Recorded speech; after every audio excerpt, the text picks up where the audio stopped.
พิธีประกาศแต่งตั้งรองหัวหน้าอุตสาหกรรมและการค้าเมืองพนทองได้จัดขึ้นในท้ายอาทิตย์ที่ผ่านมาโดยให้เกียรติเข้าร่วมของท่านคำแพงศรีอรุณรองหัวหน้าแผนกอุตสาหกรรมและการค้าแขวงจำปาสักมีท่านคันคำสุริวงศ์เจ้าเมืองพนทองคณะประจำพรรคเมืองกรรมการพรรคเมืองหัวหน้าห้องหัวหน้าอมขางเมืองพนักงานหันลงก่อสร้างหากฐานการเมืองจากแขวงประจำเมืองพร้อมด้วยพนักงานวิชาการที่เกี่ยวข้องเข้าร่วมอย่างพร้อมเพรียงในพิธีทานสุรัตน์พลุงศรียวงศ์หัวหน้าแขนงคนครัวสังรวมจัดตั้งบริหารได้ผ่านข้อตกลงของทานเจ้าเมืองว่าโดยการแต่งตั้งรองหัวหน้าห้องการอุตสาหกรรมและการค้าเมืองพนทองฉบับเลขที่356/จมพทลงวันที่3ตุลาคม2018ในนั้นได้แต่งตั้งท่าน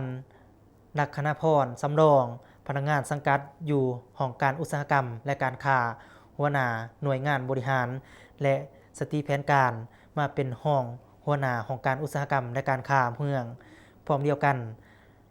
รัฐมนตรีกระทรวงอุตสาหกรรมและการค้าตกลงหับห้องเอาทานสำเนียงวีระวงศ์พนักงานรัฐกรที่สังกัดอยู่ของการโทรคมนาคมและการสื่อสารเมืองพนทองใหญ่มาสังกัดอยู่ของการอุตสาหกรรมและการค้าเมือง